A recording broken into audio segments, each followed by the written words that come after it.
It's just big meat.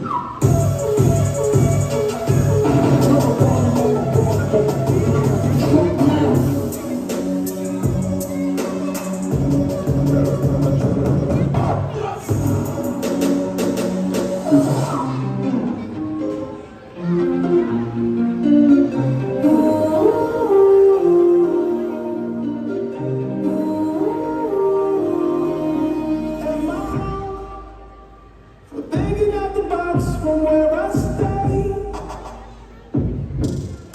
Am I wrong? Say you gotta choose another way. One thing I know, I know what I know. I'm walking down this road of mine to show that I go home. So am I wrong? Thinking that we could be something lonely. Now am I wrong for trying to reach the things that I can't see?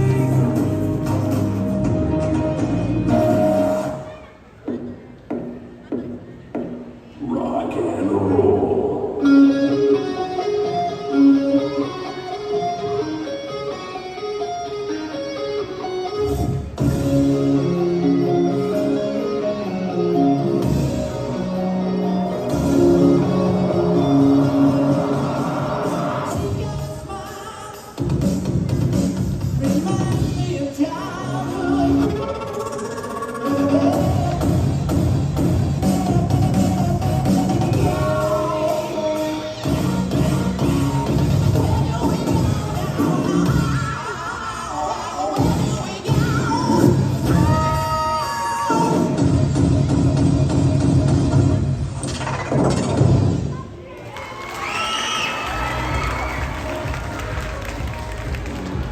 Alright, that's why,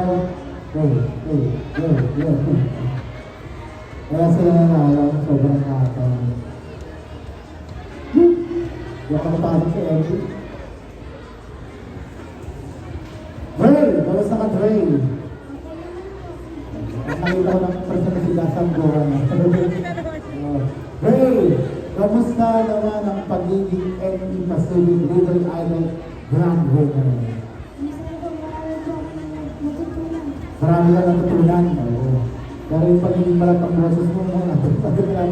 Kaya na talaga magsalita si Dre, ask me. Dre,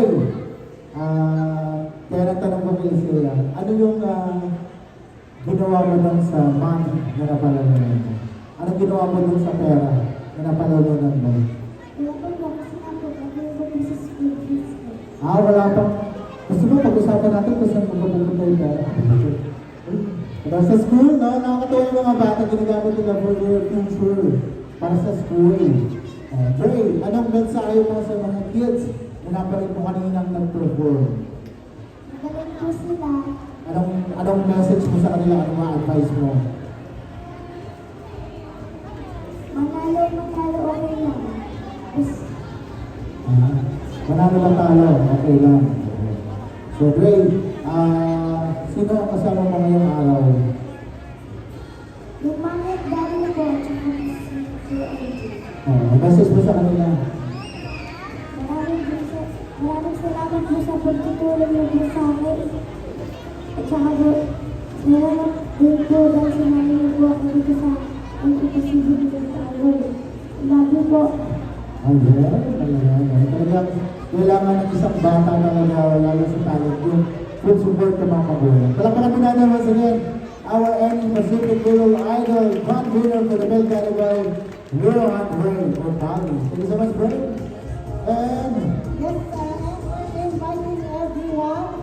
Napag-usapan kasi kanina kung saan dadalhin.